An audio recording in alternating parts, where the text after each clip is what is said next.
try to change your way of thinking, try to change the way you see things. This is a quote I came across this morning while I was accumulating my daily hour of reading. I was reading this book, Il dono del silenzio. I'm sure there is also an English version of this, and we'll do our researches, and you'll find the link to this book in the description of this video. How do we change the way we think? How do we change the way we see things? And why is it important? I think that more important than changing the way we see things is crucial that we improve the way we think, thus the way we see things. And we can do that, of course, in many ways. We can do that by journaling, by analyzing, by gaining consciousness of the thoughts we think. And one way that we can do that, I think, through my personal experience and the books that I've been reading, is for sure through meditation. So today's vlog will be mainly about meditation. I said in one of the previous logs, I do one log in Italian, one log in English, one log in Italian, one log in English. And if you don't understand Italian, don't worry, because we will be covering the same subjects in English that we will be covering in Italian. Maybe not absolutely not the same way, but we'll talk the same points. In the previous English vlog, we talked about journaling, the way I start my journaling. And we'll get more into detail of all these habits in the future. Now we're just touching upon each of these habits. Starting from the beginning of the day, one of the very first things that I do as soon as I get up is meditate for at least 15 minutes. I don't do it always, because there are always exceptions, and just like we should never say never, I believe that we should never say always, because things happen in life, you know.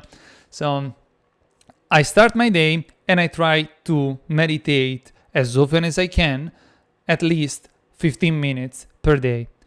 Why do I do this? Everybody has his own reason to start meditating and to keep on meditating. There are people that do it to visualize, to create and attract their reality. There are people that do it just because it's an enjoyable process, to just gaining consciousness of our breathing process, acknowledge our connection from the world within.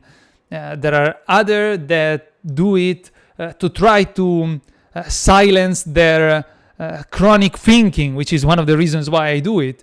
So each and every one of us has his own reason to start meditating. And according to my experience, the reason why I keep on meditating, it is not the reason why I started to meditate. So not only we are coming to meditation from different points, but we are also evolving with the process and the method that we meditate through along our personal and spiritual development path. So in the Italian vlog, I'm much more fluid. I don't like to have a structured vlog. I like to do it as we go. Of course, this is, as I said in the previous one, not my mother tongue, but there are things that I didn't talk about in the Italian version that I would like to talk more specifically on this one. And then in the future, we'll touch upon these other things on the same subject in other blogs, without getting carried away. So when do we meditate? How do we meditate? How long do we meditate? I don't want to say should we meditate, because there is no should. There is no wrong way of meditating, as Abraham Hicks says. There is no right or wrong. There is no better or worse. There is only what works best for us at the stage of our life we're in. So I like to meditate first thing in the morning for two reasons. First of all, I am not active mind-wise yet. I'm not in the flow of things, of tasks that I think need to be done. So I'm just getting back into the awakened world, and I didn't receive yet all the stimulus from the outside, so I am clean. And it's easier for me at that point, at that stage, to connect with my inner self. So I wake up, I go to the bathroom, and then I come back to the bedroom where I have my meditation pillows. I sit down and I focus on my breathing. In the beginning, I was using guided meditations. I like guided meditations by Abraham Hicks. There are 3 different kinds that I know of, maybe 4. And there are even others. I have a few in Italian on my channel where I recorded myself. I recorded self-talks in the past, and the power of self-talk is awesome. We'll get to it maybe in another vlog in the future. So I like to do it for at least 15 minutes. Sometimes I get to do it more. If I know that I have to leave sooner because I don't have a fixed schedule in my daily life, so I wake up earlier to make sure that I have enough time to meditate. But there are also times where if I sleep in and I feel that I'm rested enough, and I say, okay, I've already slept in, I don't want to dedicate 15 minutes to the meditation because I feel already aligned, then I skip it, because nothing is set in stone. We gotta do whatever makes us feel good. Nothing is more important than that I feel good. If it becomes something that I have to do because I have to live up to the fixed structure of my life, I feel it defeats the purpose. So I like to meditate first thing in the morning, but if during the day I feel that I am particularly not stressed, but I feel the rush within that's coming up of things that I have to do this, I have to do that, then of course during the day I might take, as I realize that while I'm at my desk, I try to take at least 3 deep breath and consciously visualize the energy coming within. If that doesn't do it, after lunch, since I'm Italian and we like to nap in the afternoon, which is a habit that I'm losing, I'm not doing that frequently now, but I replace my nap with 15 minutes of meditation at times. I don't do this very often.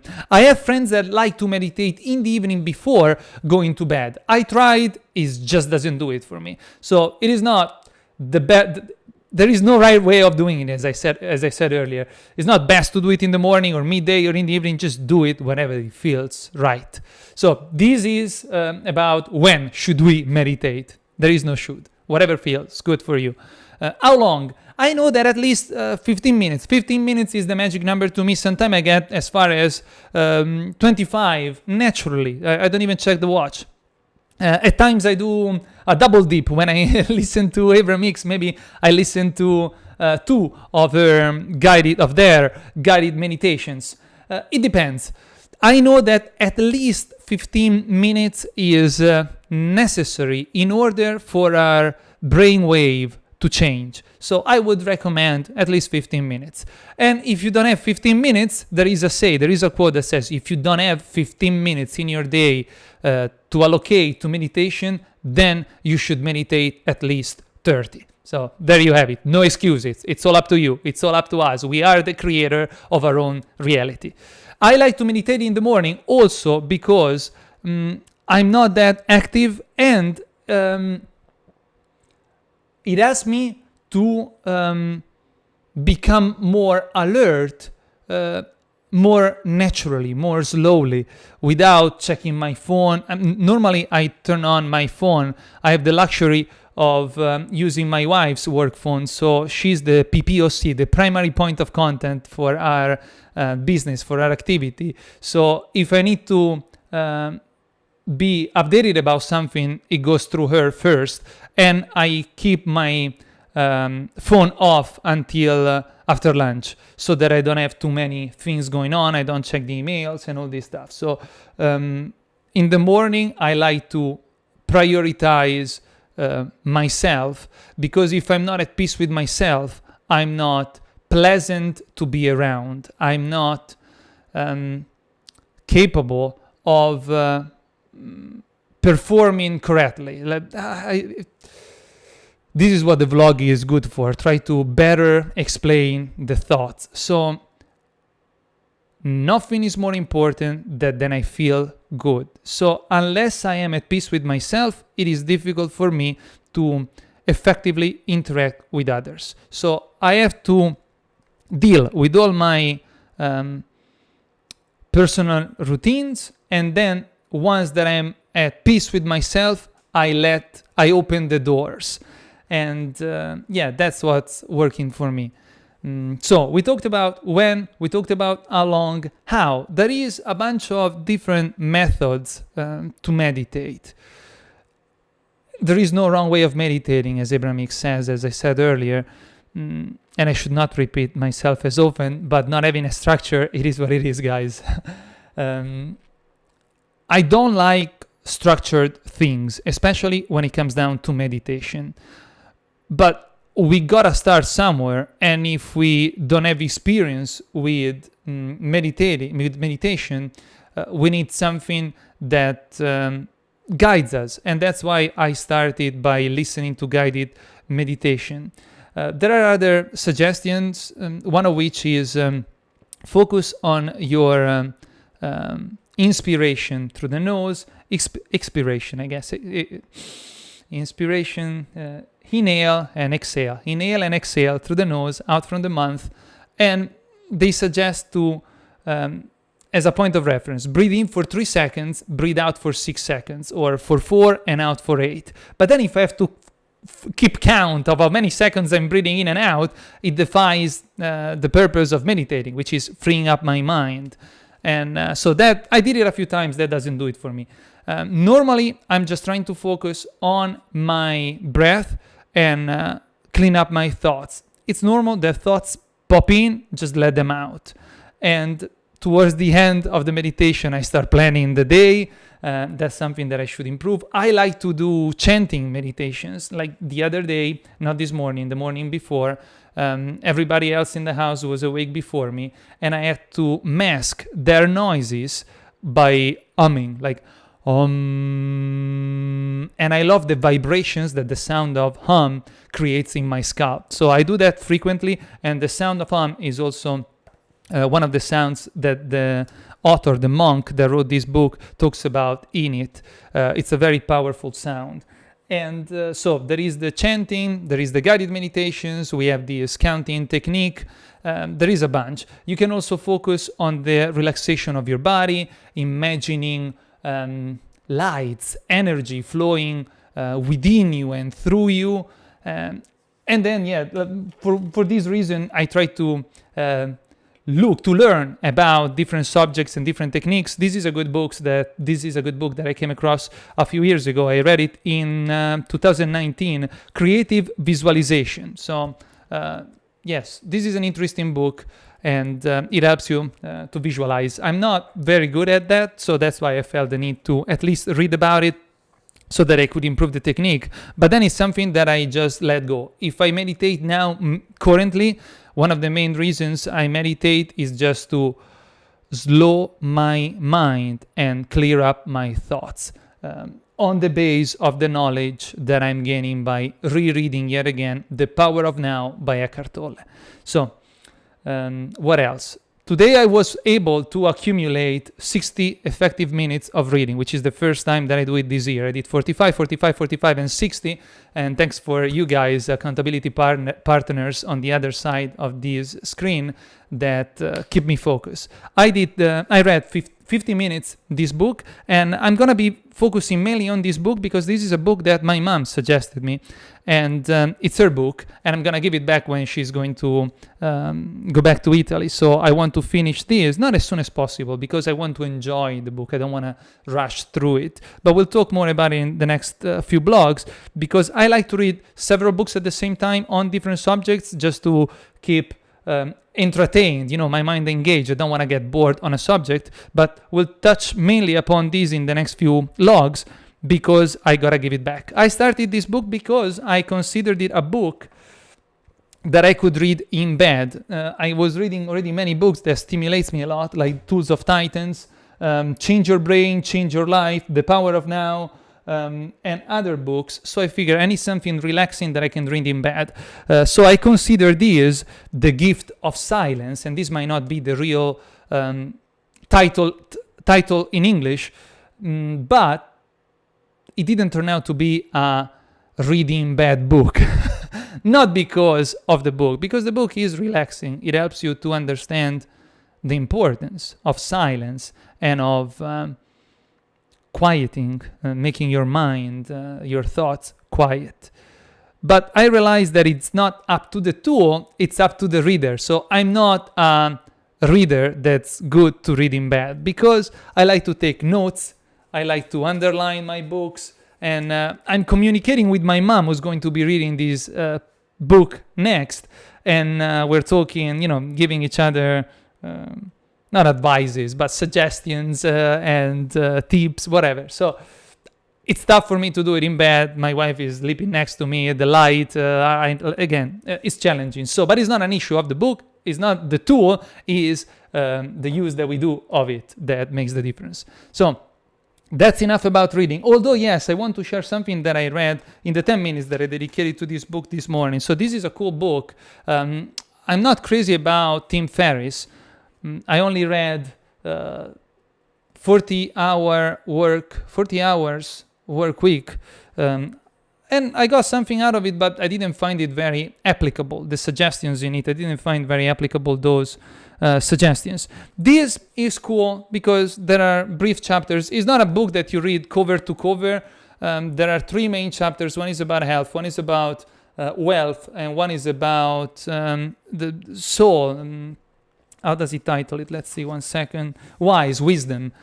So today I read a chapter that was in the section about wealth, because I was reading about wisdom for 50 minutes. And yes, about wealth. And I read the section about James Altucher. I don't even know if you pronounce it this way. This guy over here. Tech, okay?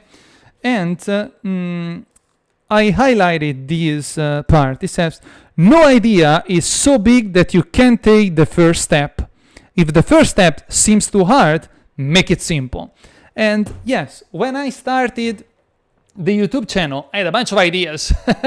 And of course, I couldn't work on them all at once. But time is on my side. It's like compounding. The most powerful aspect of compounding is time. So just start something, stick with it. As long as you enjoy it, as long as you're having fun with it, in time you will get somewhere. You will achieve good results. One of my favorite mentors, Peter Fortunato, has been investing in real estate for over, almost 50 years, if not longer.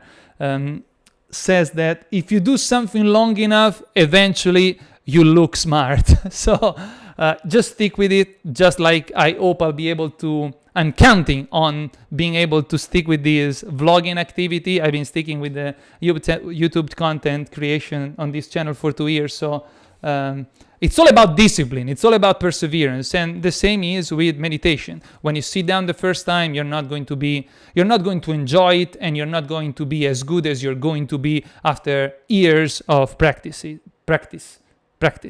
So practice. Practice does not make perfection, because if you practice in the wrong way, you'll keep on getting potentially even worse. So it's important to learn about it, practice with people that have more experience. And this is not only about meditation, is applicable to any aspects of life. So closing today's vlog, let's go the inspiration that comes from AbrahamHicksCards of the day. Today's card says, I can practice my story of my physical well-being. You can indeed. It's just a matter of decision. If you decide to practice your story of well-being, you do it. So again, as I said in the previous vlog, in English, this is how I start my journaling every day. I write down my affirmation, and then I write the quote that comes from the cards, and then I journal. I reflect on the day. So this card comes from the deck about health, and it says, the media's medical commercials are a powerful source of negative influence. Indeed! Because you get what you think about, whether you want it or not, it is of great value for you to begin practicing your own story about your well-being. We gotta remember, guys, that beliefs are simply thoughts we keep on thinking. So we gotta create our own beliefs by just brainwashing ourselves with positive thoughts. And we can select our thoughts. It's all up to us. So write down appreciation, write down affirmations, and practice until you brainwash yourself with it, you believe it, and it becomes your reality. So practice your own story about your well-being, so that when the frightening story appears on television, switch the channel, don't watch TV. Why should you waste your time?